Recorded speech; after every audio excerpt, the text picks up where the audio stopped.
দিয়েছিল তোমার কোরআনে পড়ার জন্য, মাত্র তোমার নবীর মাদ্রাসার কায়েম দায়েম রাখার জন্য কত চেষ্টা করেছিল। আল্লাহ যতক্ষণ পর্যন্ত এই মুরব্বীদেরকে মাফ না করবা ততক্ষণ পর্যন্ত আমি হামেশা জান্নাতে যাব না। একটু দূরে কন্যা সুবহানাল্লাহ। আমার আল্লাহ দেখতে বলবে হামেশা সব কোরআন হলো আমি আল্লাহর বল। এই কোরআন শরীফ শিক্ষা দেওয়ার কারণে, সহযোগিতা করার কারণে আমি আল্লাহ এই কোরআনের কারণে ওই মুরব্বীদেরকে মাফ করে দিয়া জান্নাতের মেহমান আমি আল্লাহ বানাইয়া দিলাম। সুবহানাল্লাহ। তাহলে বোঝা গেল হাফেজ সাহেবের বাবা মাও মাফ পাইছে, হাফেজ সাহেবের জাগিরদার নিয়েও মাফ পাইছে, এলাকাবাসীও মাফ পাইছে একটা মাদ্রাসার উসিলা করে। মারহাবা কর, মারহাবা। মাদ্রাসা আবাদ করবে, খবরদার কোন ছাত্রের দিকে চোখ রাঙায় কথা বলবেন না, কর্তৃপক্ষের দিকে চোখ রাঙায় কথা বলবেন না, ওস্তাদদের প্রতি চোখ রাঙায় কথা বলবেন না। কেন? এরা হলো নায়েবে নবী, এরা হলো নবীদের ওয়ারিস। একটু ধরে সুবহানাল্লাহ। এই ওয়ারিসদেরকে আমরা চিনতে পারি না। আসলে এরা সুন্নাতকে কায়েম রাখার জন্য, জিন্দা করার জন্য বহু চেষ্টা করতেছে। দেখছেন এই যে মাথার মধ্যে যে টুপি পরা দিলাম, এর মধ্যে কি কোনো প্যান্ট শার্ট পরবা কোনো ছাত্র আছে? কথা কর না, আছে না? জীবনে আল্লাহর কসম দিয়া বলি, যদি লাইন চুক্ত না হয়ে যায় এদের পরনের মধ্যে কোনোদিন শার্টও উঠবে না, প্যান্ট শার্ট তো দূরের কথা, টাইও পরবে না। কথা পায় না কা? এই জন্য বন্ধুরা আমার, এরা সুন্নাতকে জিন্দা করার জন্য বহু চেষ্টা করবে। বর্তমান সময় থেকে সুন্নাতের ভাইরা আমার পাবন্দি হইতেছে। একটা সুন্নাতের আমল যদি আপনারা আমি করতে পারি, আল্লাহ পাক, আল্লাহ নবী বলেন ওই মানুষটাকে আমার আল্লাহ নিজ হাত দিয়া, কুদরতি হাত দিয়া তাকে জান্নাতের মেহমান বানায় দিবে। আসুন একটু হাদিসের দিকে তাকাই বন্ধুরা আমার। আসুন আমরা নবীর সিরাত সম্পর্কে সারা রাত কথা শুনতে চাই, নবীর কথা শুনতে চাই, কিন্তু নবীর সুন্নাতের উপর আমল করতে চাই না। কথা কর না কেন?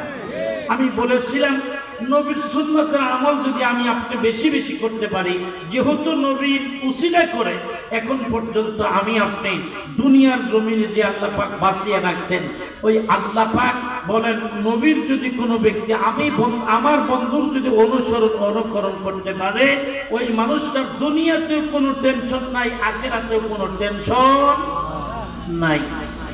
মুসলমান ভাইরা, হাসরের মাঠ যেই দিন কায়েম হয়ে যাবে বন্ধুরা আমার, আমরা যেই দিন হাসরের ময়দানে একই প্ল্যাটফর্মের মধ্যে উঠে যাব, দণ্ডায়মান হইয়া যাব বন্ধুরা আমার, কোন মানুষের শরীরের মধ্যে কোন রকম পোশাক পাতি থাকবে না, ল্যাংটা হইয়া উঠব।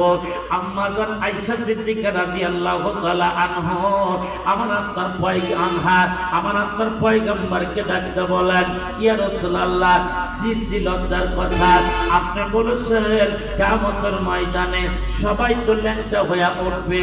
বলতেছে হ্যাঁ আয়েশা, ইয়া রাসূলুল্লাহ, সব মানুষ আমাদের দিকে তাকায়া থাকবে, বড় লজ্জার কথা, সবাই তো আমাদের দিকে থাকবে, নবীদের বিবিরা ল্যাংটা হয়ে উঠছে, সবাই তাকাবে। আমার আপনার পয়গম্বর বলেন আয়েশা রে, কেমন একটা ভয়াবহ অবস্থা হবে, কেউ কারো দিকে তাকানোর মতো কোনো সুযোগ থাকবে না। একটু ধরে কথা কন না, ঠিক না ভাই? ঠিক।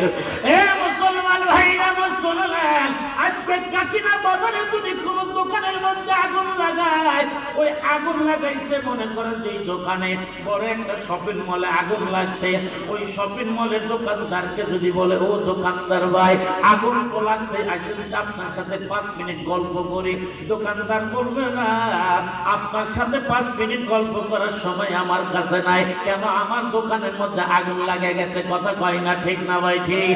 হাসরের মাঠ যেদিন কায়েম হবে, এক প্রান্ত থেকে আরেক প্রান্ত আমরা দৌড়াইতে থাকবো, ইয়ানাফসি করতে থাকবো। ওই দিন কেউ কারোর দিকে তাকানোর মতো কোনো সুযোগ থাকবে না। বন্ধুরা আমার, আজকে বয়ানটা ধীরে কান দিয়ে শুনে যাবেন বন্ধুরা আমার, খুবই উপকৃত হবে মুসলমান বন্ধুরা আমার। হাসরের মাঠে দিন কায়েম হবে। আমার আপনার পয়গম্বর বলেন, এ আয়েশা, ওই দিন কেউ কারো দিকে তাকানোর মতো কোনো সুযোগ থাকবে না। ও বন্ধুরা আমার, শোনেন, আমার আপনার নবীর সুন্নতের কথা বাইরে আমার শুনতে রাজি, কিন্তু নবীর সুন্নতের কথা আমল করতে রাজি না। বন্ধুরা আমার, আমি আপনাকে আমাদের ময়দানে দণ্ডায়মান হইয়া যাব ল্যাংট অবস্থায়। আমার আপনার পয়গম্বরকে, আমার আপনার নবীকে যেই মাত্র ভাইরা আমার কবর থেকে বিশেষভাবে ওঠানো হবে, আমার আপনার পয়গম্বরকে উঠানোর জন্য তিনজন ফেরেশতা নিযুক্ত করছেন আল্লাহ পাক। এক নাম্বার হলো হযরত জিবরাইল, দুই নাম্বার হলো হযরত মিকাইল, তিন নাম্বার হলো হযরত আজরাইল। আজরাইল বলতেছে, ভাই মিকাইল ভাই, আপনি নবীজির লাশটা কবর থেকে উঠান। মিকাইল বলতেছে, না আজরাইল ভাই, আপনি নবীজির লাশটা কবর থেকে উঠান। কেন? আপনি 63 বছর এই সময় পার হয়ে গেছে, ওই সময় তো আমার নবীজির কলিজাটা কবজ আপনি করেছেন, আপনি নবীজির লাশটা উঠান। না মিকাইল ভাই, আপনি উঠান। মিকাইল বলতেছে, না ও জিবরাইল ভাই, আপনি আমার নবীর লাশটা কবর থেকে উঠান। বন্ধুরা আমার, জিবরাইল আমি কিতাবের মধ্যে দেখতে পাইলাম, দাকায়েতুল আকবার নামক কিতাবের মধ্যে লেখেন, আমার আপনার পয়গম্বরকে যেই দিন কবরের থেকে উঠানো হবে, বিশেষভাবে উঠানো হবে, জিবরাইল আমিন বলেন, কবর থেকে যেই মাত্র কবরের উপরে ঢাকনিটা সরাইয়া দিলাম, ঢাকনিটা সরাই দেওয়ার পর আমি জিবরাইল দেখতে পাই আমার নবীজির কবরের মধ্যে কাদামাটি হইয়া গেছে, পানি জমে গেছে।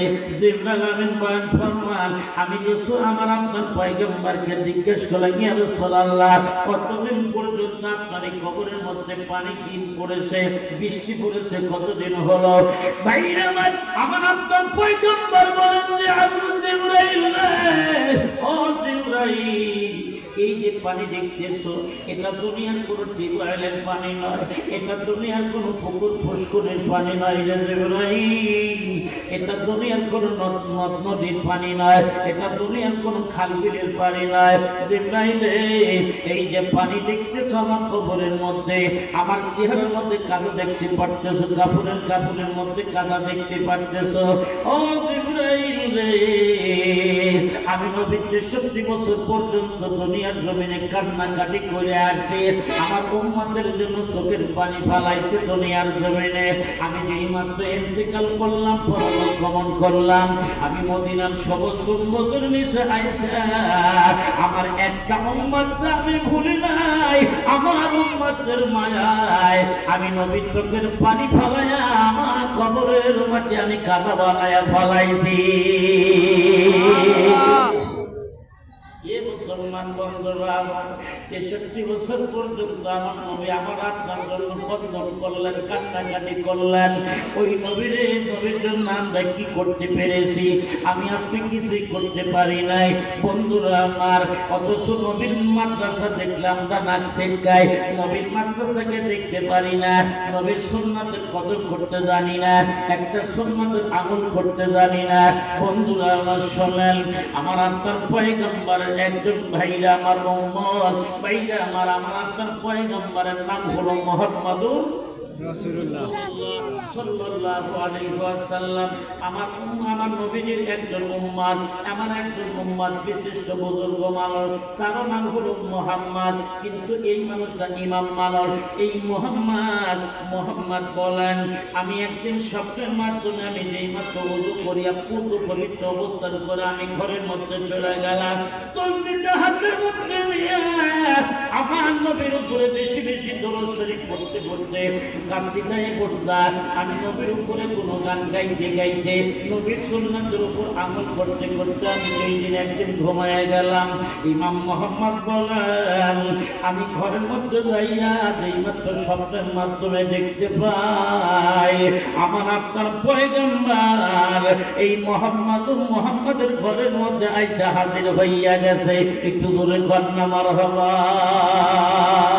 ইমাম মোহাম্মদ বলেন আমার নবীর আগমনে যেই মাত্র আমি ভয় পেয়ে গেলাম আমার আপনার পয়গম্বর হাতটা বলতেছে বাবা মোহাম্মদ ভয় পাইস না রে বাবা আমি তোর নবী।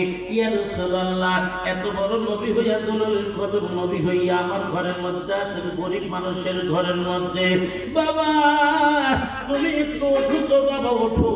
ইয়া রাসূলুল্লাহ আমি উঠতে পারি না আমার এই কোমর থেকে নিয়ে পায়ের পাতা পর্যন্ত অবশ হয়ে গেছে একেবারে প্যারালাইসিস হয়ে গেছে ব্যথায় সহ্য করতে পারতেছি না। ইয়া রাসূলুল্লাহ প্রচুর পরিমাণ ব্যথা দেখে আমি আল্লাহর গুণগান গাওয়া বাদ দেই নাই আমি আপনার সুন্নতের আমল করা বাদ দেই নাই।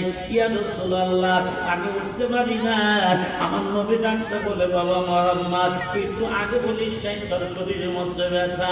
ঠিক আছে ভাইরা আমার যেই মাত্র আমার আপনার পয়গম্বর এই ইমাম মুহাম্মদ রহমাতুল্লাহ আলাইহি মাথা থেকে যেই মাত্র শরীরের মধ্যে মাসাজ করে দিলেন মাসাজ দিতে দেরি হইছে আমার নবীর হাতের পরশে এই ইমাম মুহাম্মদ রহমাতুল্লাহ আলাইহি সমস্ত শরীরের ব্যায়াম ভালো হইতে দেরি হয় নাই। একটু জোরে কন্যা সুবহানাল্লাহ।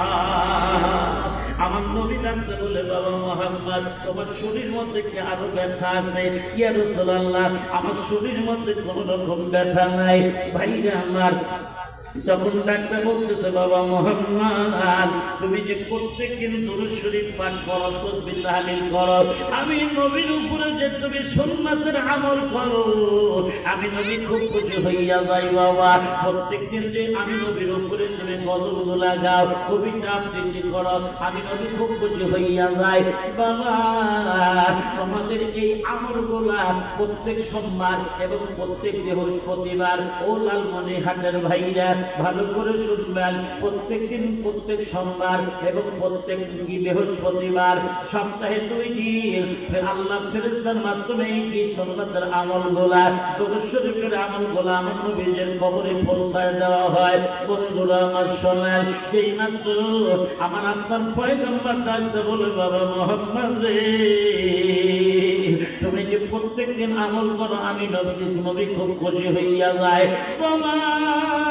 তুমি আর একটা আমি নবীর উপরে যে কবিতা আবৃত্তি করো কাসিদায়ে বুরদাই কবিতা আবৃত্তি করো তুমি কবিতাটা আমাকে একবার শোনাও। সাথে সাথে মুহাম্মদ বলতেছে কাম আবরা আতওয়াসিবান কাম আবরা আতওয়াসিবান বিল্লাম সিলাহু وأطلقت أبيبا بالربقة اللمامي কতই হলো রোগ নিরাময় কতই হলো রোগ নিরাময় তাহার হাতের পরশ মাখায় কত পাগল ভালো হলো অন্যান্য শেকল থেকে।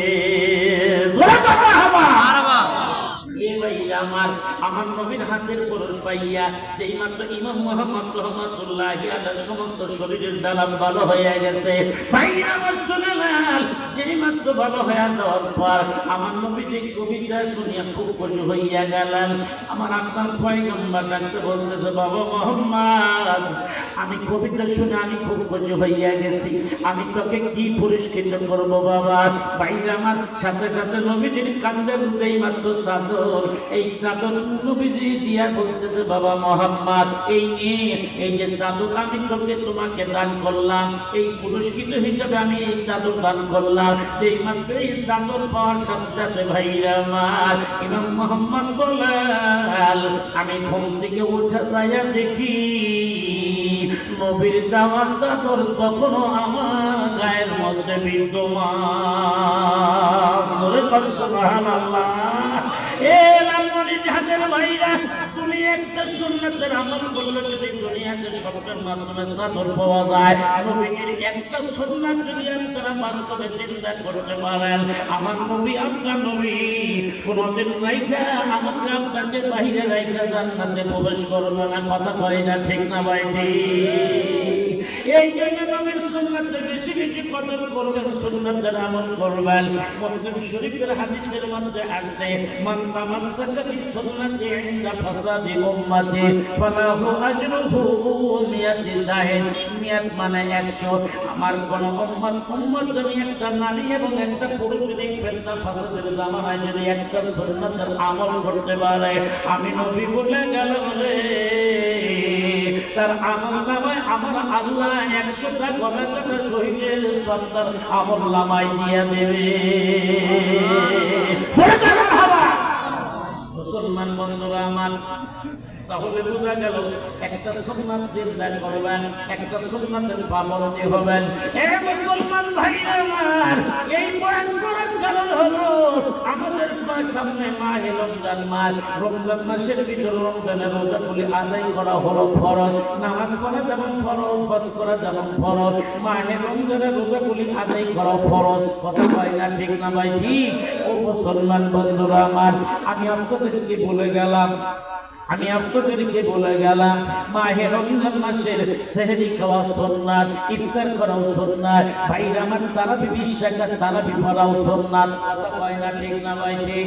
বন্ধুরা আমার, এই জন্য বেশি বেশি সুন্নাতের আমল করবেন, সুন্নাতকে আঁকিয়ে ধরবেন।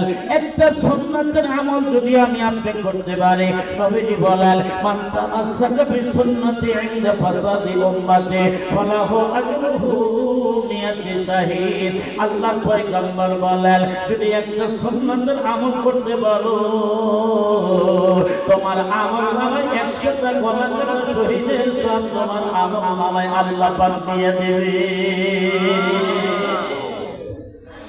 এই জন্য আমি আপনি রমজানের মাহে রমজানের তাৎপর্য পাইয়া, রমজান পাইয়া খরচ তো করবই ইনশাআল্লাহ। খরচের পাশাপাশি যত সুন্নাত আছে সমস্ত সুন্নাত আমল করার জন্য চেষ্টা করব ইনশাআল্লাহ। কথা বল, ইনশাআল্লাহ। বন্ধুরা আমার, আরেকটা সুন্নাতের কথা আমি বলে যাই,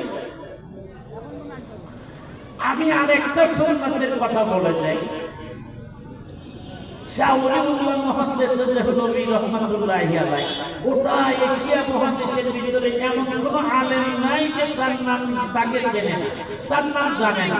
এই শাহ ওলিউল্লাহ মুহাদ্দিস রহমাতুল্লাহি আলাইহি একদিন শব্দের মাধ্যমে উনি বয়ান ফরমান যে আমি একদিন পূর্ণ পবিত্র অবস্থা করে ওযু করে আমি যেই মাত্র ইশারা নামাজটা আদায় করে ঘরের মধ্যে ঘুমের মধ্যে গেছি, আমি সাথে সাথে ঘুমের ভিতরে আমার নবীকে আমি স্বপ্নের মাধ্যমে দেখতে পাই। আমার নবী ওযু করতেছেন, একটু দূরে পান সুবহানাল্লাহ।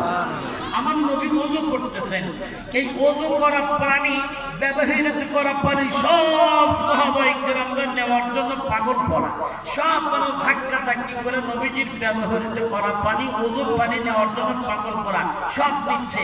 ওলিউল্লাহ বলেন, আমি ছোট মানুষ যাইয়া সাথে দাঁড়ায় আছি, ইতিমধ্যে আমি চান্স পাই না, ছোট মানুষ ধাক্কা ধাক্কি করতে পারি না, ছোট মানুষ দাঁড়ায় আছে, ওযু করা সব মানুষ পানি নিয়ে গেছে। ইতিমধ্যে আমি দেখতে পাই সব মানুষ যাওয়ার পর আমার আপনার পয়গম্বর এইমাত্র দাড়ি মোবারক খিলাল করছে, এইরকম খিলাল করতেছে দুই হাত দিয়ে। তার হাতের মধ্যে যেই মাত্র আমার আপনার পয়গম্বরের হাতের মধ্যে একটা কাঁচা দাড়ি উঠে আসছে, সাথে সাথে আমার আপনার পয়গম্বর ডাকতে বলে, ওলিউল্লাহ তুমি তো ওযুর পানি পাও নাই, আমি দেখতে পারছি বাবা, আমি তোমাকে এত কষ্ট করে আসছো, আমি তোমাকে কি পুরস্কৃত করব? এই না, ওই যে কাঁচা দাড়িটা আমি তোমাকে দান করলাম। আমরা বলে বলতাম, হুজুর কাঁচা দাড়ি নেই, ওর থেকে ভালো কিছু দিনই নেই না, একটু সামান্য একটা দাড়ি।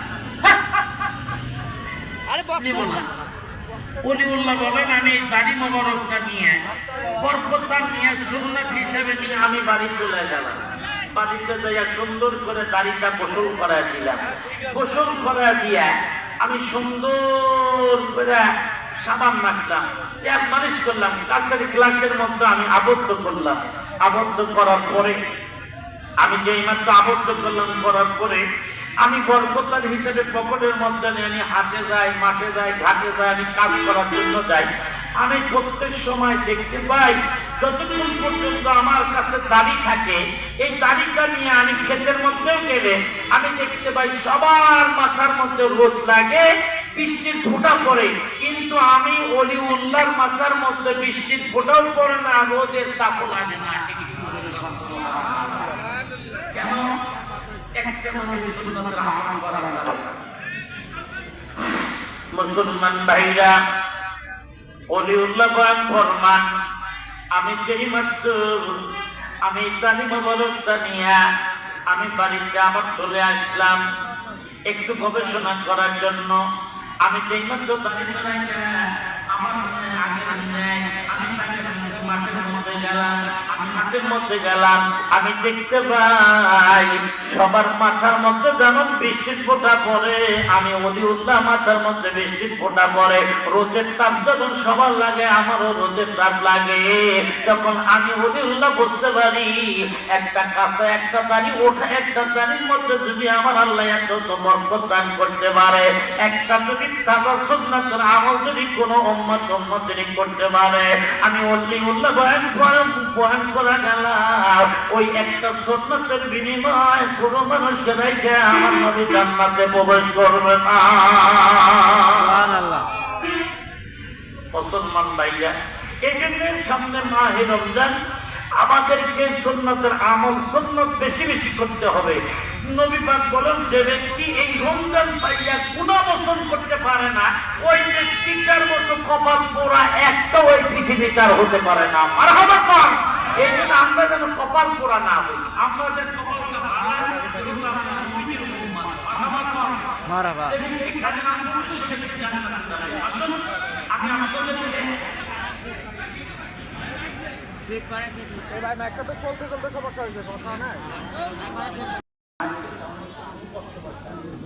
মাইকের সাউন্ড হচ্ছে না, মাইকটা একটু সাউন্ড দাও।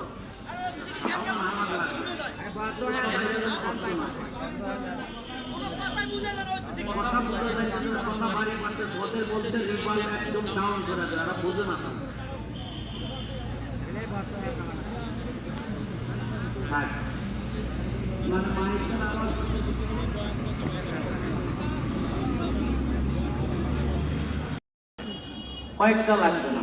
মাইকের সাউন্ডটা ব্যাপারে আপনি মানে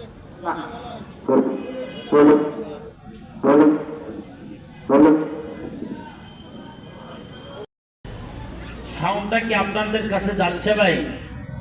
এর জন্য বললাম যাইতেছে, শোনা যায় না? শ্রোতা ভাইরা যদি না শুনতে পারে লাভটা কি হলো?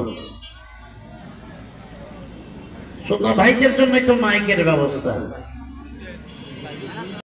যান্ত্রিক সমস্যা হতেই পারে, মানুষের কোনো গ্যারান্টি নাই। কথা বলেন নাকি আপনারা? মানুষ মুহূর্তের মধ্যে অসুস্থ হয়ে যায়। এই জন্য মাইকের দোষ না, মাইকের অপারেটরের দোষ। মাইকের কোনো দোষ দেওয়া যাবে না। সাউন্ড ওনারা চায় যে আমাদের ব্যবসা ভালো করার নিয়ত করে আসে, কিন্তু হঠাৎ করে এদিক সেদিক হয়ে যায়। কথা বলেন নাকি আপনারা? যাক আলহামদুলিল্লাহ। বন্ধুরা আমার, আমি আপনাদের সামনে ভাই, আমি আপনাদের পা ধরে বলবো, আমি মুসাফির মানুষ। প্রায় 350 কিলোমিটার দূর থেকে আমি আসছি, একেবারে সেই ঢাকা কাপাসিয়া থেকে আছে, গাজীপুর থেকে 350 কিলোমিটার দূর। আবার যে যাব তার 350 কিলোমিটার, তার মানে 700 কিলোমিটার আপ ডাউন। আমি খুবই অসুস্থ মানুষ, একটু আগে আসছি। আমি আপনাদের সামনে কিছু চমৎকার বয়ান করার জন্য চেষ্টা করব। আমি যে আয়াত পড়েছি, এই আয়াতের মাহিত্য অনেক বড়। সারা রাত 2-4 রাত আলোচনা করলে এই মাহিত্যটা ফুরাবে না, এই বয়ান ফুরাবে না। আলহামদুলিল্লাহ, একটু আগে আসেন। আলহামদুলিল্লাহ, আসেন না ভাই, আমি মুসাফির মানুষ। আলহামদুলিল্লাহ, মাশাআল্লাহ মাশাআল্লাহ। ভাই একটু আসেন। আপনারা যাবেন মাইকের কোয়ালিটি ভালো করার জন্য এখনই, বাস আলহামদুলিল্লাহ, আসেন না, আরেকটু আসেন ভাই, পিছনে যারা বসেন একটু হরকত লাগান। আমার আল্লাহ সগীরা গুনাহগুলা আমার আল্লাহ আমার আপনার শরীর থেকে ভাই আমার মোচন করে দিবে। সামনে আমাদের মাহে রমজান মাস, এটা রজব মাসে আমরা পড়ছি, রজব মাসের আর মাত্র কয়েকদিন আছে আমাদের ওই রমজান আহলান সাহলান মোবারক দিয়া ডাকতেছে যে আসো। যে ব্যক্তি রমজানের মাহে রমজান পাইয়া যে ব্যক্তি খুশি হইল তার জন্য আমি জান্নাত ওয়াজিব হয়ে গেলাম। মারহাবা কর, আর একটু জোরে কর। বন্ধুরা আমার, আসুন আমি আপনাদের সামনে মহাপবিত্র গ্রন্থ আল্লাহ পাকের কালামুল্লাহ শরীফের ভিতর থেকে আমি আজকে আসলে তাফসীর করার নিয়ত করছিলাম। এখানে পোস্টারে দেখলাম যে তাফসীর কোরআন মাহফিল না, এখানে ওয়াজ ও দোয়া মাহফিল। এই জন্য বয়ান করতে হবে। তাফসীর করলে আপনারা কতটুকু ভাইরা আমার খুশি হবেন আমি জানি না, তবে আমি তাফসীরের কথা আমি বেশি বেশি জানি। তবে তাফসীর ভাইরা আমার করলে মানুষের জ্ঞান বুদ্ধি ফিরে আসে, মানুষের আমল করা সহজ হয়। কথা বলেন নাকি আপনারা? এই জন্যে আমি তাফসীরের বিষয়টা নিয়ে যাচ্ছি, পোস্টারের দিকে না থেকে আমি সরাসরি মূল তাফসীরের দিকে চলে যাচ্ছি। আসুন আমি আপনাদের সামনে মহাপবিত্র গ্রন্থ আল্লাহ পাকের কালামুল্লাহ শরীফের ভেতর থেকে সূরা নামলের 14 নম্বর আয়াত 15 নম্বর আয়াত কারিমা তেলাওয়াত করেছি। এই আয়াত দুটাকে সামনে রেখে আমি আমার ধারাবাহিকভাবে কিছু কথা পেশ করার জন্য চেষ্টা করব ইনশাআল্লাহ। যেই সূরা থেকে আয়াত তেলাওয়াত করছি সেই সূরাটার নাম হলো সূরাতুন নমল। নমল মানে পিপিলিকা। জোরে বলেন পিপিলিকা। পিপিলিকা। আল্লাহ পাক ছোট্ট একটা প্রাণীর নামে সূরা নাযিল করছেন। দেখি এই সূরাতুন নমলের 14 নম্বর আয়াতের মধ্যে কি বলেন আল্লাহ পাক, পড়ুন সবাই। আউযু বিল্লাহি মিনাশ শাইতানির রাজিম। জোরে বলেন বিসমিল্লাহির রাহমানির রাহিম। ولقد آتينا داود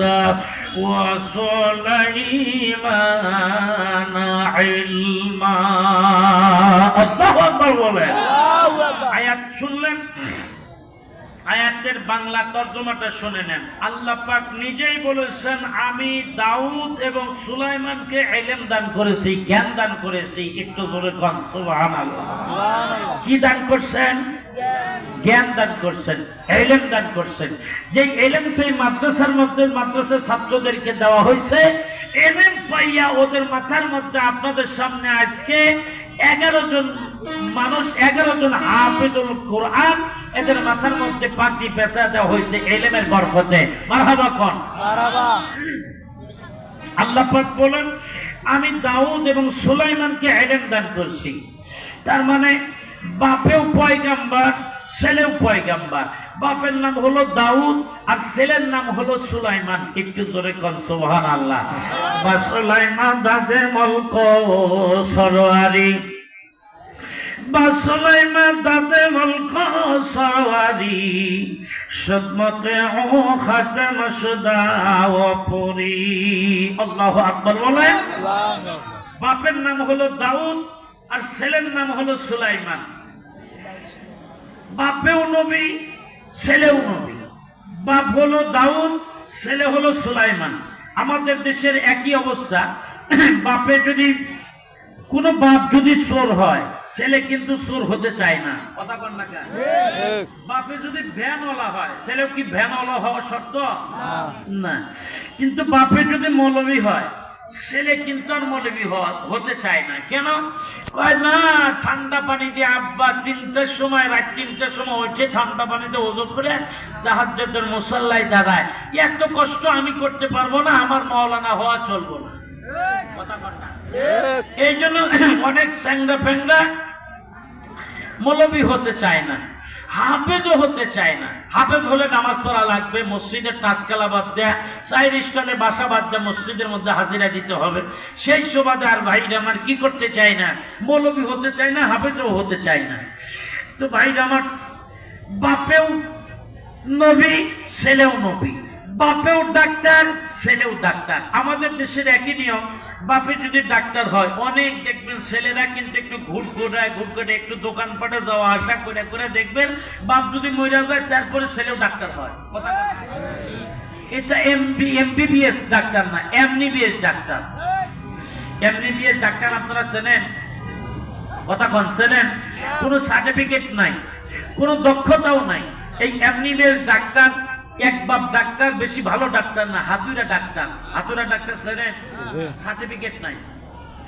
এইরকম এমনিবিএস ডাক্তার, হাতুড়ে একটা ডাক্তার।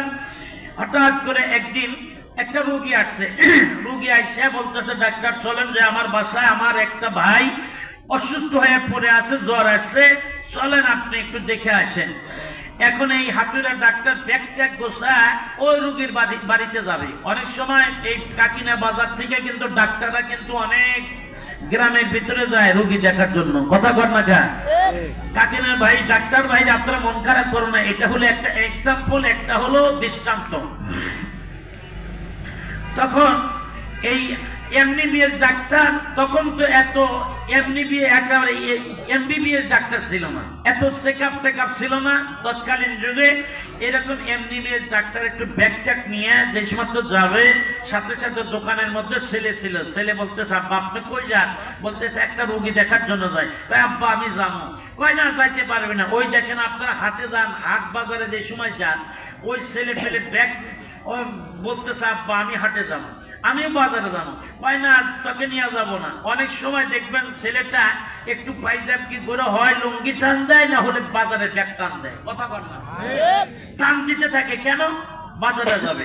তখন বলতেছে বেটা তুই যাইতে পারবি না, যে লাভ কি? কয়টা আমি যাবো। কয় চল যাই।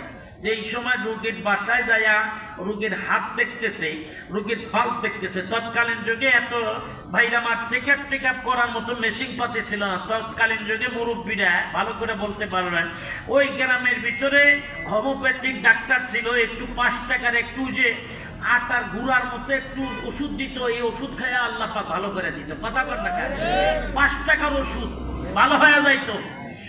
এইরকম ডাক্তার এই সময় বলতেছে, এই রোগীর হাত দেখতেছে, বাল্ব দেখতেছে। আগে তো চেকআপ টেকআপ করবে, খালি রোগীর হাত দেখতেছে, বাল্ব দেখতেছে। কথা কর না কেন? হয় বুকের মধ্যে হাত দেয় দেখি বুকের মধ্যে কেমন, মাথার মধ্যে হাত দেয় দেখি অসুস্থ কোথায়। কিন্তু ডাক্তার অভিজ্ঞতা হলো, ডাক্তার ধরতে পারে। তখন এই ডাক্তার মানুষটা হাত দেখতেছে, বাল্ব দেখতেছে, দেখা বলতেছে এই রোগী তো তেঁতুল খাইছে, এই জন্য রোগীর জ্বর আসছে। ঘটনাক্রমে রোগী ওই দিন তেঁতুল খাইছিল, ডাক্তার ওষুধ পানি দিল, রোগীর ব্যারাম ভালো হয়ে গেছে। ভালো হয়ে যাওয়ার পর এই রোগী এই ডাক্তার চেম্বারে আসার পর, ডাক্তারখানে আসার পর এই ছোট্ট একটা ছেলে, এই ছেলে ডাকতে বলতেছে আব্বা আচ্ছা আপনি তো আলিমুল গায়েব না? আলিমুল গায়েব কে? আল্লাহ। মুখ ভর্তি করে বলুন কে? আল্লাহ। আপনি তো আলিমুল গায়েব না, এই যে রোগী তেঁতুল খাইছে এটা আপনি কেমনে বুঝতে পারলেন? বলতেছে আব্বা কেমনে বুঝতে পারলেন আমাকে বলেন। তখন বলতেছে বেটা তেঁতুল খাইছিল এটা জানি না, তবে আমি রোগীর হাত যেই সময় দেখতেছিলাম, যে সময় বাল্ব দেখতেছিলাম, ওই সময় খাটনির নিচে উকি দিয়া দেখি খাটনির নিচে কিছু তেঁতুলের শোভা পুড়ে আছে। এই দেখে বলছি রোগী তেঁতুল খাইছে। ছোট্ট ছেলে বলতেছে আব্বা ডাক্তারি করার তো খুব সহজ ব্যাপার। কথা বল না কেন? ডাক্তারি করার তো খুব সহজ ব্যাপার।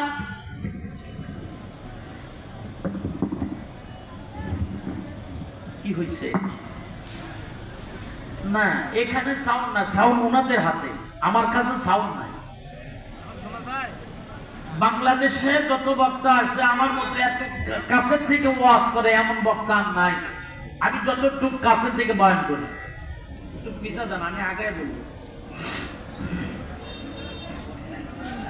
ওনারা আমি বলছো আমার ওয়াজ কেবল স্টার্টিং হচ্ছে।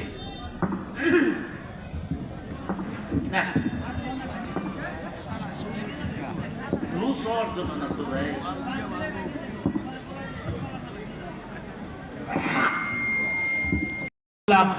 তাহলে তো ডাক্তারি করা খুব সহজ ব্যাপার।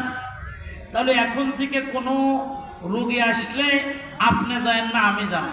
আব্বা বলতেছে আপনার যাওয়ার দরকার নাই, আপনি পারবেন না। বলতেছে আব্বা আপনি যান না আমি যাবো।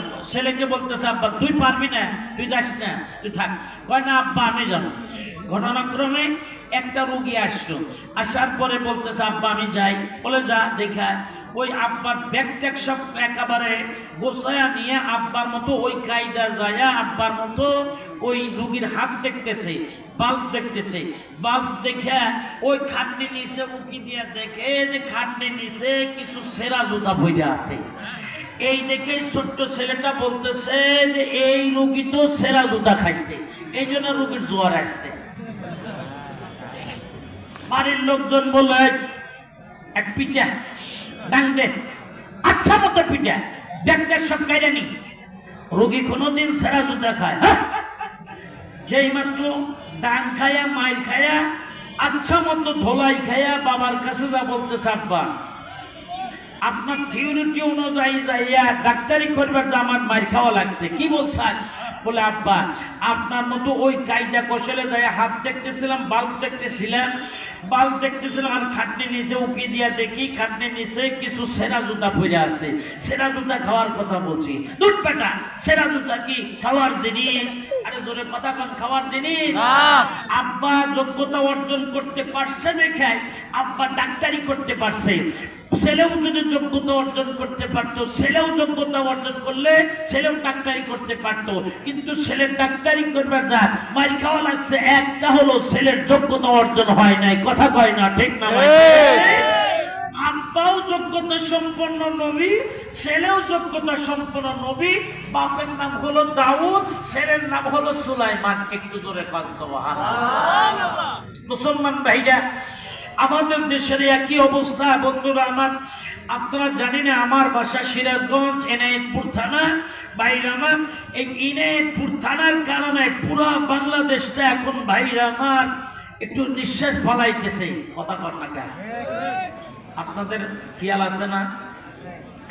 এনায়েতপুরের কারণে বাইরে আমার গোটা বাংলাদেশের মজলুম আপমর জনতারা একটু শ্বাস ফলাইতেছে। আল্লাহ পাক বাঁচানের মালিক, একটা উসিলা করে। কথা কয় না রে মুসলমান বন্ধুরা আমার। বাপেও যদি ডাক্তার হয়, ছেলেও কিন্তু ডাক্তারি হতে চায়। কিন্তু ছেলে যদি বাপে যদি মৌলবী হয়, ছেলে কিন্তু মৌলবী হতে চায় না। অনেক ভাইরা আমার অনেক দৃষ্টান্ত আছে। বাপে যদি পিসাব হয়, ছেলেও পিসাব হয়ে যায়। এমন পিসাব আছে না নাই? কথা কর না কেন? বাপেও পিসাব, ছেলেও পিসাব। ভাইরা আমার আসুন, বাপের নাম হলো দাউদ, ছেলের নাম হলো সুলাইমান। একটু জোরে কন সুবহানাল্লাহ। সুবহানাল্লাহ। বন্ধুরা আমার, বাপে যদি ডাক্তার হয়, পিসাব হয়, ছেলেও পিসাব হওয়ার জন্য অনেক সময় পায়খানা করে। কেন? বাংলাদেশের ভিতরে যত ধরনের ব্যবসা আছে, সবচেয়ে পাওয়ারফুল ব্যবসা হলো পীরগিরির ব্যবসা। ঠিক। আপনারা কতটুকু ভাইরা আমার গ্রহণযোগ্য করবেন আমি তা জানি না। পীর হলো মাগনা একেবারে বিনা পুঁজিতে ব্যবসা। বাপে মরে যাওয়ার পর ছেলে গতিশীল হয়ে যায়, চেয়ারের মধ্যে বসে থাকে, মুড়িটা গরু বাছুর নিয়ে একেবারে পকেটের টাকা পয়সা নিয়ে সবকিছু ঢাইলা দেয়, পীরের পারে চলে। কথা বলতে ঠিক। বন্ধুরা আমার, এই জন্যে আসুন আম্মাজানরা ভালো করে বুঝবেন, এই পীরের কাছে কোনোদিন যাবেন না, ভণ্ড পীরের কাছে যাবেন না। বাংলাদেশে পীর আছে দুই প্রকারের, এক নম্বর হলো হক্কানি আর একটা হলো হুক্কানি। কথা কর না কেন? হক্কানি যারা, আল্লাহওয়ালা যারা, তাদের চোখ দিয়ে চোখের থেকে অবিরত পানি ঝরে আল্লাহর জাহান্নামের আগুনের ভয়ে। আর হুক্কানি যারা আছে তাদেরকে ভাই আমার গাঞ্জার মধ্যে টান দিতে মোষ পর্যন্ত লাল হয়ে গেছে। এমন হলো হুক্কানি পীর। কথা কর না কি আপনারা? এই হুক্কানি পীরের কাছে যাবেন তো জাহান্নামের রাস্তায় উঠলেন। জাহান্নামের যে ব্যক্তি রাস্তায় উঠছে, নিঃসন্দেহে মনে রাখবেন জাহান্নামের আগুন হাজার হাজার বছর হলো জ্বলতেছে। কথা কর না কেন মুসলমান ভাইরা? আসুন, বাপেও পয়গাম্বার, ছেলেও পয়গাম্বার, বাপেও পিসাব, ছেলেও পিসাব, এমন পীর দুনিয়াতে আছে না নাই? অবশ্যই আছে। দৃষ্টান্ত দিলে আপনাদের ভালো বোঝা আসবে। দৃষ্টান্ত দিয়ে আমি তফসিরের দিকে চলে যাব। দৃষ্টান্ত হলো ভাইরা আমার, অনেক সময় ছেলে বাপে যদি পীর হয়, ছেলেও কিন্তু পীর হওয়ার জন্য একটু চেষ্টা করে। কেন? আমরা বাতিল পীরদের কাছে যাইয়া, আমাদের ছেলে নাই, মেয়ে নাই, আমাদের টাকা পয়সা নেই, অনেক সময় আমরা বাতিল পীরদের কাছে যাইয়া বলি, বাবা আপনার খেদমত করি, বাবা আমাকে একটা বেটার ব্যবস্থা করে দেন। টাকা নাই, টাকার ব্যবস্থা করে দেন। জবান খুলে বলুন তো, বেটার ব্যবস্থা করার মালিককে? আল্লাহ। কথা কন কে? আল্লাহ। ভাই আমার, আমাদের আত্মবলা মা বোন সরল সোজা হয় দেখে পীরের কাছে যাইয়া অনেক সময় অনেক কিছু চায়। ভাই আমার, এক ভণ্ড মা এক ভণ্ড পীরের কাছে যাইয়া, সাধারণ মা পীরের কাছে যাইয়া বলতেছে, বাবা আমি তোমার খেদমত করছি আজ 15 বছর হলো, বাবা 12 বছর হলো আমার স্বামীর সাথে বিয়া হয়ে গেছে, একটা সন্তানাদির মুখ আমি দেখতে পারি নাই, বাবা একটা সন্তানাদির ব্যবস্থা আমাকে করে দেন। তখন ডাক্তার বলতেছে, বিটি তুই আমার খেদমত করতে থাক, আমি তোকে একটা বেটার ব্যবস্থা করে দেবে। একটু জোরে কর নাউজুবিল্লাহ। নাউজুবিল্লাহ। বেটার ব্যবস্থা করার মালিক কে? আল্লাহ। কথা কন কে? আল্লাহ। আমার আল্লাহ। সাথে সাথে বলতেছে ঠিক আছে। কিছুদিন পর পীর সাহেব ডাক্তার বলতেছে, বিটি এদিকে আয়, শোন আমি যে ফর্মুলা অনুযায়ী বাতায় দিব, এই ফর্মুলা অনুযায়ী যদি তুমি চলতে পারো তাহলে ভগবান তোমাকে একটা বেটা দিবে। বলে কি ফর্মুলা? বলতেছে, শোন তোর বাড়িতে কি কোনো কোরআন শরীফ আছে? বলে হ্যাঁ কোরআন শরীফ আছে। বলে কোরআন শরীফকে নিয়ে যাবি, ঘরের থেকে বের করে এইরকম করে নিয়ে ওই গোসলখানার ভিতরে যাইয়া একটু ঢেল মারবি, ঠিক মারবি। একটু জোরে কর নাউজুবিল্লাহ। যাইয়া কোরআন শরীফকে ঢেল মাইরা ওই গোসলখানার দরজাটা আটকে দিয়ে এই কোরআন শরীফের উপর, কোরআন শরীফকে ফিরার মতো বানাবি, ফুলের মতো বানাইয়া এই কোরআন শরীফের উপরে তুই বৈশাখ গোসল করবি। তার পাক না পাক যত পানি আছে কোরআন শরীফের উপর দিয়া প্রবাহিত হয়ে গেলে ভগবান একটা বেটা দিবে। একটু বেটা দেওয়ার মালিক কে? আল্লাহ। সাউন্ড বাড়াও, জোরে বলেন কে? আল্লাহ। মুসলমান ভাইরা, যেই মাত্র হঠাৎ করে চাইতেছে, কেন আমি শাশুড়ি আম্মার কাছে আইসা বলতেছে, মা আমার অমুক দরবারে গিয়েছিলাম, আপনার বেটার সাথে 12 বছর হলো বিয়ে হয়েছে, একটা সন্তান আদি দিতে পারে নাই, মা অমুক দরবারে গিয়েছিলাম বলে সে কোরআন শরীফ পড়ে বসে গোসল করলে ভগবান একটা বেটা দিবে। তখন সাথে সাথে ডাকতে বলতেছে, শাশুড়ি আম্মা খবরদার আল্লাহর কোরআনের সাথে বেয়াদবি করবা না, বেয়াদবি করতে দেরি হবে, আমার আল্লাহর আযাব কোনো বাঁচতে দেরি হবে না। কথা কয় না, ঠিক না বাইঠে? কোরআন শরীফের সাথে বেয়াদবি করবা না। বলতেছে, মা কি হয়েছে? বলে কি হয়েছে? মেয়েটা গোসল করার জন্য পায়তারা করতেছে কিন্তু চান্স পায় না। হঠাৎ করে ভাইরা আমার শাশুড়ি আম্মা পাড়ার পূব মাথায় গেছে, একদিন পূব মাথায় যেই মাত্র বেড়াইতে গেছে, এবার বৌমা চান্স পাইছে, ঘরের থেকে ভাইরা আমার কোরআন শরীফকে এরকম করে বের করে ওই গোসলখানার ভিতরে ঢেল মারছে, ঠিক মাইরা গোসলখানার দরজাটা আটকে দেয়। যেই মাত্র কোরআন শরীফের উপরে বসে বসে গোসল করতেছে। একটু জোরে কর নাউজুবিল্লাহ। প্রমাণ করে বলুন তো, এই কোরআন শরীফের সাথে বেয়াদবি করার সাথে সাথে আমার আল্লাহর আযাব গজব সাথে সাথে আসতে পারে কি পারে না? জোরে বলুন, আসতে পারে কি পারে না? আমার যেইমাত্র মহিলাটা যেইমাত্র কোরআন শরীফের উপরে বসে বসে গোসল করতেছে, গোসল করার সাথে সাথে আমার আল্লাহ এত বড় একটা আযাব গজব দিয়া, যেইমাত্র কতটি হাত দিয়ে আমি এটাকে আমার আল্লাহ একটা আস্ত শুকুর বানায় যেইমাত্র ভাইরা আমার বসায় রাখছে, ওদিক থেকে পাড়ার পূব মাথায় থেকে বৌমা এসে শাশুড়ি আমার ডাকতে বলতেছে, বৌমা কোথায়, বৌমা কোথায়? বৌমা আর তালাশ করে পায় না। এবার শাশুড়ি আমার নজর যায়, সে গেছে, হারে আমার বৌমা তো অমুক দরবারে গিয়েছিল, একটা ফর্মুলা নিয়েছিল, কোরআন শরীফের উপর গোসল করলে ভগবান একটা বেটা দিবে। মনে হয় তাই হয়ে গেছে, মনে হয় কামশাল। বাইরে আমার শাশুড়ি আম্মা দৌড়া গেছে, যাইয়া দেখে গোসলখানার দরজাটা বন্ধ। বাইরে আমার যেই মাত্র কি করতেছে, লক করতেছে কিন্তু খোলে না। আযাব গজব কিন্তু ভিতরে আইসা গেছে। ছেলেদের নওজোয়ানদেরকে ডেকে বলতেছে, খল, এই গেটটা খল। দেখ আদা কত বলা হয় শুরু হয়ে গেছে। যেই মাত্র এলাকার ভাইরা আবার নওজোয়ানরা গেটটা বাইরা ভাঙছে, লেটটা ভাঙিয়া যেই মাত্র ভাঙ্গার সাথে সাথে দেখতে পায় কোরআন শরীফের উপর আস্তে একটা শুকুর বসা আছে, খালি বসা লাই। এই শুকুরের কি চোখ দিয়ে পানির ফোঁটা টপ টপ করে জমিনের মধ্যে পড়তেছে। বন্ধুরা আমার, এবার শাশুড়ি আম্মা যেই মাত্র দৌড়া যাইয়া একটা লাথি মারছে, বাম্পা দিয়া লাথি মারার সাথে সাথে আল্লাহর কোরআনকে ভাইরা আমার তুলিয়ে বুকের মধ্যে নিছে। এটা আল্লাহর কালাম। অমাইয়া তাবাদ্দালিল কুফরা বিল ঈমানি ফাকাদ যাল্লা সাওয়া'আস সাবিল। যে ব্যক্তি ঈমানের বিনিময়ে কুফর অর্জন করে, আল্লাহ পাক বলেন সে যেন অনেক দূরের গোমরাহিতে চলে গেল। একটু দূরে কথা কন না, ঠিক না ভাই? ঠিক। ও মুসলমান ভাইরা আমার, যেই মাত্র বাড়ির মধ্যে ছেলে, এবার শাশুড়ি আম্মার ছেলে আইসা বলতেছে, মা তোমার বৌমা কোথায়, তোমার বৌমা কোথায়? ছেলে ডাকতে বলতেছে, মা তোমার বৌমা কোনে, তুমি তো কোনো কথা বলো না। ডাক্তার বলতেছে, বাবা ওইটা এখন যে গোসলখানার মধ্যে বসে আছে, ওই যে আস্তে একটা শুকুর বসে আছে, ওটা তোর বউ। এটা আমার বউ। কি হয়েছে এরকম কেন? ডাক্তার বলতেছে, শোনো, বেটার জন্য কোরআন শরীফের উপরে বসে গোসল করার কারণে আল্লাহ রাব্বুল আলামিন দুনিয়াতে বাস্তব কি শাস্তি দিয়ে দিছে। ভাইরা আমার, ছেলেটা এবার রাগে কসমান হয়ে গেছে, ঘরের মধ্যে দৌড়া যাইয়া টেনশন শিকারি বেলকুম বের করছে, গুলি করবে। ভাইরা আমার, গুলি করার জন্য যেই মাত্র ত্যাগ করছে, এবার শাশুড়ি আমার ডাক্তার বলতেছে, বাবা ওকে আর গুলি করে কি হবে? ওর শাস্তি এই দুনিয়ায় আমার আল্লাহ দিয়েছে, ওকে গুলি করে আর লাভ নাই। বাবা ওকে জঙ্গলের জিনিস জঙ্গলে ছেড়ে দিয়ে ওকে গুলি করে আর লাভ নাই। ও আমার বন্ধুগণ শোনেন, জবান খুলে বলুন তো, কোরআন শরীফের উপরে সাথে সাথে বেয়াদবি করলে আমার আল্লাহ আযাব গজব দেওয়ার ক্ষমতা আছে না নাই? হাতের মা, খবরদার কোন সতীর্থর চরিত্র নষ্ট করে কোন জাদুকারের কাছে যাবেন না, কোন ভণ্ডর কাছে যাবেন না, যাইয়া কোনদিন কি বেটা যাবেন না, পেটি যাবেন না, টাকা যাবেন না, পয়সা যাবেন না, ঘর দরজা যাবেন না। চাইতে গেলে একমাত্র তাহাজ্জুদের মুসাল্লায় দাঁড়ায়া যাও, দুই চার রাকাত তাহাজ্জুদের নামাজ পড়ে আল্লাহর কাছে যাও। জবান খুলে বলুন তো, দেওয়ার মালিকটাকে?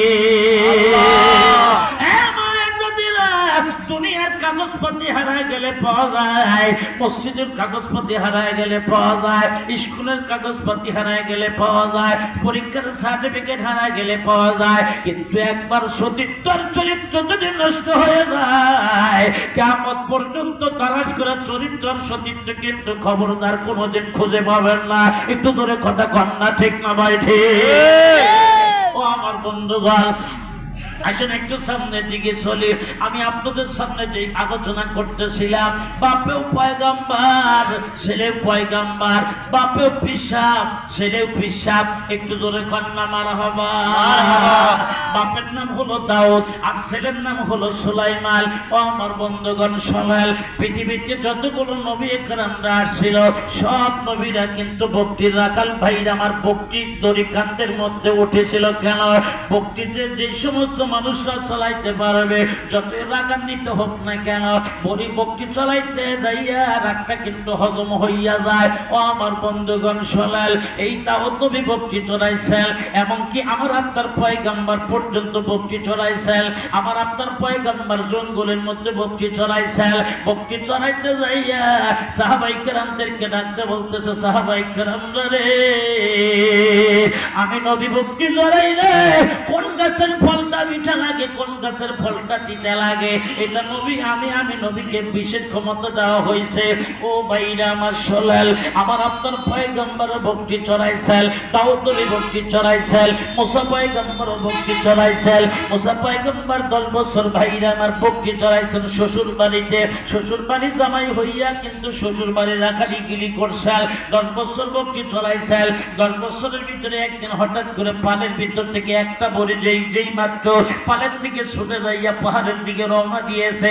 বাইরে আমার মুসা পয়গম্বর দেখতেছে একটা পালের ভিতর থেকে একটা বকরি যদি হারায়া যায় আমার জরিমানা দেওয়া লাগবে। আমি তো শ্বশুর বাড়ির না হই রাখা, তারপরে রাখাল। বন্ধুরা আমার, যেই মাত্র মুসা নবী হাতের মধ্যে লাঠি নিয়ে ওই বকরির পিছনে পিছনে দৌড়ায়, আর বকরির সালাক বকরি পিছনের দিকে তাকায়া দেখে মুসা পয়গম্বর হাতের মধ্যে বকরির লাঠি নিয়ে আসতেছে। ওই লাঠি দিয়া যদি একটা বাড়ি যায়, একটা ডান যায়, আমি বকরি আস্ত থাকবো না। যেই মাত্র বকরি এই পিছনের দিকে তাকাইয়া লাঠিটা দেখে আরো ভাইরা আমার দ্রুত গতিতে দৌড়ায়। বন্ধুরা আমার, যেই মাত্র দৌড়াইতে দৌড়াইতে এই বকরির ভাইরা আমার পোশাক খাইয়া জমিনের সাথে পাটা যেই মাত্র ভেঙে যায়, ভাইরা আমার পাটা যেই মাত্র ফুটিয়ে যায়, পিঙ্কি দিয়া রক্ত ফুটা চলতেছে। মুসা পয়গম্বর রাইয়া বকরিকে ঘাড়ের মধ্যে ধরলেন, মাথার ভিতরে ঘাড়ের মধ্যে ধরলেন, ধরে বলতেছে মাথার মধ্যে হাত বুলায় আর বলতেছে বকরি রে তুই কষ্ট পাইলি, আমি নবী মানুষ আমাকে কষ্ট পাইনি দিলি রে বকরি, কেন তোরার? বন্ধুরা আমার, যেই মাত্র মুসা পয়গম্বর দেখে বকরির পায়ের ভিতর থেকে রক্তের ফুটা গুলি ফিঙ্কি দিয়া ছুটতেছে, সাথে সাথে ডাকতে বলতেছে বকরি তোর তো কেটে গেছে, হুসান খাইয়া আমি কি করবো? সাথে সাথে নিজের কান্দের রুমালটা নিয়ে বকরির পায়ের মধ্যে ব্যান্ডেজ বাঁধতেছে। বন্ধুরা আমার, আমার আল্লাহ রাব্বুল আলামিন ডাকতে বলে জিবরাইলে তাকাইয়া থাইকা দেয় একটা বকরির এত মায়া মমতা আমার মুসার মধ্যে এসে গেছে। আমি এখন বোঝা ফলাইছি নবী মুসার মধ্যে বকরির কি ধরি এত মমতা এসে গেছে, মায়া মমতা এসে গেছে। আমি এখন বোঝা ফলাইছি নবুয়তের যোগ্যতা নবীর মুসার মধ্যে এসে গেছে। ও জিবরাইলে না, তোর পর্বতে চলে যা, তুই যাইয়া ওখানে কলমা নিয়ে নবুয়ত দিয়ে অপেক্ষা কর। একটু জোরে কন্যা মারহাবা। এ ভাইরা আমার, আমার আপনার পয়গম্বর বকরি চড়াইছেন, দাউদ নবী বকরি চড়াইছেন, সুলাইমান পয়গম্বর বকরি চড়াইছেন। বন্ধুরা আমার শোনেন, এই দাউদ নবী বকরি চড়াইতে চড়াইতে দাউদ নবী এমন আমল করতেছিলেন। বন্ধুরা আমার, আমল করতে করতে ভাইরা আমার আল্লাহ রাব্বুল আলামিন দাউদ নবীর উপরে এতই খুশি হইয়া গেলেন, আল্লাহ রাব্বুল আলামিন জিবরাইলকে ডাকতে বলে জিবরাইল রে ভাই, আমি দাউদ নবীকে তিনটা জিনিস দিতে চাই খুশি হইয়া। আমি দাউদ নবীকে ইলম দিতে চাই, আমি আল্লাহ বাদশাহী দিতে চাই, আমি আল্লাহ নবুয়তি দিতে চাই। তারা জিবরাইল আমি আমার বন্ধু দাউদ নবীকে তিনটা জিনিস দিতে চাই, তিনটা জিনিসের ভিতরে যে কোনো একটা জিনিস চাই নিতে হবে, তুই তাড়াতাড়ি চলে যা। জিবরাইল আমিন আসলেন, দাউদ নবীকে ডাকতে বলেন দাউদ নবী ও আল্লাহর পয়গম্বর, আপনার আমল দেখে আল্লাহ রাব্বুল আলামিন তিনটা জিনিস আপনাকে দিতে চায়। আপনি তিনটা জিনিসের ভিতরে যে কোনো একটা জিনিস আপনার চাই নিতে হবে। আপনি কি দিবেন আপনি বলাল? আল্লাহ রাব্বুল আলামিন প্রথম নাম্বার আপনাকে নবুয়তি দিতে চায়, দুই নাম্বার আপনাকে বাদশাহী দিতে চায়, তিন নাম্বার আপনাকে ইলম দিতে চায়। ও দাউদ নবী, আপনি বলেন তিনটা জিনিসের ভিতরে কোনটা জিনিস আপনার দরকার? ডাক্তার বলতেছে শোনো ও জিবরাইল আমিন, শোনো ভাই, আমি নবী, আমি দাউদ, আমি নবুয়তি চাই না। তার কারণ নবুয়তি হলো অনেক দায়িত্বর বড়, অনেক বড় কাজ। আমি নবুয়তির দায়িত্ব পালন করতে গেলে নাও হতে পারে। আমি নবুয়তি চাই না, ছোট মানুষের মুখে এত বড় কথা মানায় না। আমি বাদশাহী চাই না, বাদশাহী এই দুনিয়ায় অনেক কাজ আছে, বাদশাহী পালন করতে গেলে নাও হতে পারে। আমি বাদশাহী চাই না, আমি তিন নাম্বার ইলম চাই। আমি আল্লাহর কাছে এমন ইলম চাই যে ইলম দ্বারা আল্লাহ রাব্বুল আলামিনকে আমি সব সময় আমি পাইয়া যাব। একটু দূরে কন্যা সুবহানাল্লাহ। এ ভাইরা আমার, কেমন ইলম চাই? আল্লাহ রাব্বুল আলামিন জিবরাইলকে ডাকতে বলতেছে আল্লাহ তোমার বন্ধু বাদশাহী চাই না, নবুয়তি চাই না, ইলম চাই। আল্লাহ যাও, আমি আল্লাহ ইলমের বলে আমি আল্লাহ ওই দাউদ নবীকে ইলমও দিলাম, বাদশাহীও দিলাম, নবুয়তিও দিয়া দিলাম। জোরে মারহাবা। ও মুসলমান বন্ধুরা আমার, ও মুসলমান বন্ধুরা আমার, আসুন একটু সামনের দিকে চলি। আল্লাহ রাব্বুল আলামিন দাউদ নবীকে কি ইলম দান করা হয়েছিল একটু শুনে নেন বন্ধুরা আমার। আমি আপনাদের সামনে যে কথাগুলো বলতেছিলাম, এই দাউদ নবীকে আল্লাহ রাব্বুল আলামিন এমন ইলম দিয়েছিলেন, দাউদ নবীকে বিচার করার ক্ষমতা দিয়েছিলেন। কোরআন শরীফের মধ্যে আছে বন্ধুরা আমার, সুলাইমান নবীকে বিচার করার ক্ষমতা আল্লাহ পাক দিয়েছিল, কিন্তু বাপের চাইতে ছেলেকে একটু বিচার করার ক্ষমতা আল্লাহ পাক বেশি একটু দিয়েছিলেন। কোরআন শরীফের মধ্যে আছে সুলাইমান, আমি আল্লাহর বিচার করার ক্ষমতা একটু সুলাইমানকে বেশি দান করছি। একটু জোরে কথা মারহাবা। এ মুসলমান বন্ধুরা আমার, দাউদ নবীকে কত বড় ইলম দান করা হয়েছিল। দাউদ নবী একদিন, ভাইরা আমার, দাউদ নবীর বেটা কিন্তু ভাইরা আমার খালি সুলাইমান না, দাউদ নবীর বেটা মোট হলো 19 জন। জোরে বলুন কয়জন? 19 জন। জোরে বলুন কয়জন? 19 জন।